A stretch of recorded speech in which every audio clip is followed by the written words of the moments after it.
My name is Isaac Kapsner, and the main topic I focused on was how does swimming positively affect your body. To do this, I went into 5 main topics in the human body, mainly the heart, the lungs, the muscles, mental and emotional, as well as weight loss, and then I drew a small side topic in of accessibility and how easy it is to do. Throughout this video, I will be referencing 2 people in particular. That is Ali Maxwell, a Rogers graduate and swim coach, and Preston Schmidel, a state-level swimmer.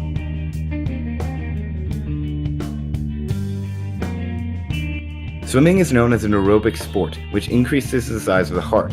Because the heart size has increased, it allows for better blood flow throughout the body. How do you think swimming has affected your heart?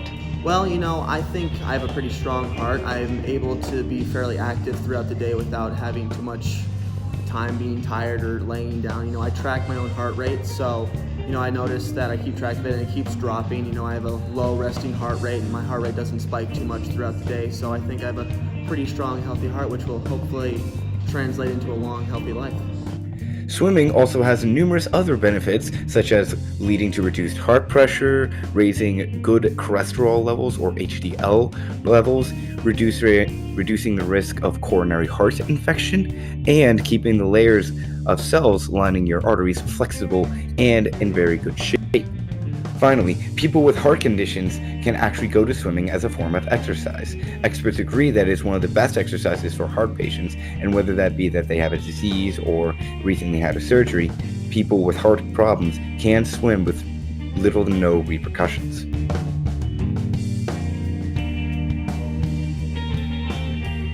Next up are the lungs. Now, as you actually begin swimming, like during a workout, your lungs will adapt to absorb more oxygen. The muscles in your diaphragm and ribs that control breathing become stronger as well, and overall, it will allow for a longer-term, lower breathing rate. It was actually seen that swimmers have an increase to their lung capacity the more time they swam. In fact, their lungs increase in permeability after swimming, and their diaphragm becomes notably stronger after swimming for at least 30 minutes. In fact, the alveoli, the little sacs inside of your lungs that are responsible for taking in the oxygen, are seen to increase in size and in oxygen reception.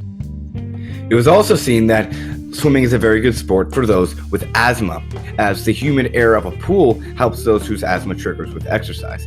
I know a swimmer by the name of Bjorn. He does have asthma, and he is a state-level swimmer, and he's even better than me.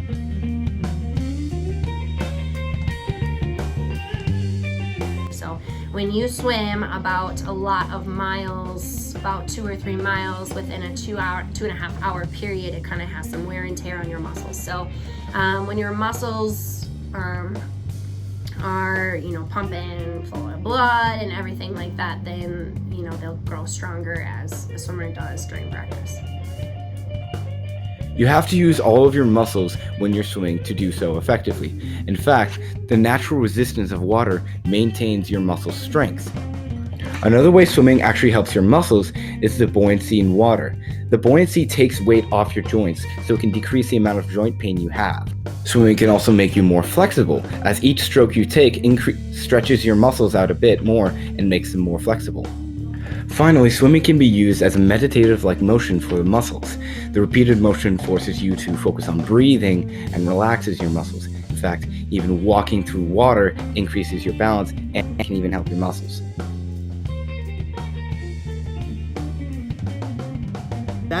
Swimming is the biggest part of my life. If I've had a bad day, I can go to the pool, I can swim it off, I can get the endorphins flowing, I can, really work out my stresses, my anxieties, I can count on my hand throughout the 9 years that I've swam how many times I've left the pool in a worse mood than I've actually entered it. So, a very unknown and underrated aspect of swimming is how it actually affects with the mind and how it affects a person mentally/emotionally.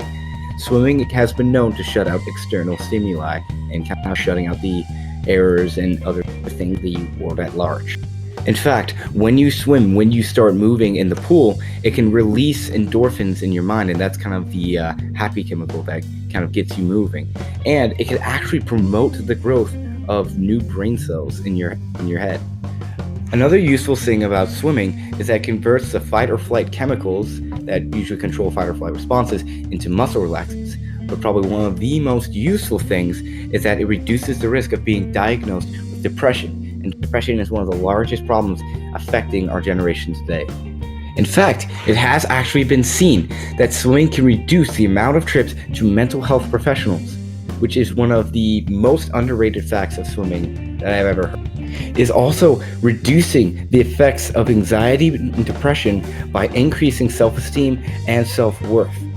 Swimming can also help you by allowing you to kind of control panic attacks in the water if you suffer from such illnesses.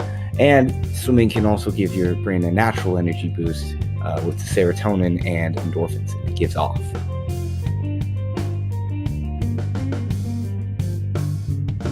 The final two subtopics of swimming will be weight loss and accessibility. These are a bit shorter than the other subjects because there's a little less to talk about.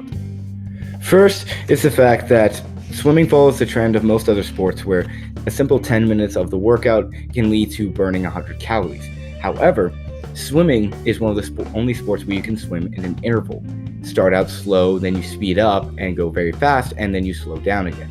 It's one of the easiest ways to burn the most calories. Another unique thing about swimming is that it allows for people whose weight can't let them do other exercises. They're able to do swimming. The natural buoyancy of the water keeps them afloat and allows them to continue to exercise even though their weight would weigh down on their joints and their muscles and the like. The final thing on weight loss is swimming, much like other sports, can lower your chance of getting type 2 diabetes and other such weight-related illnesses.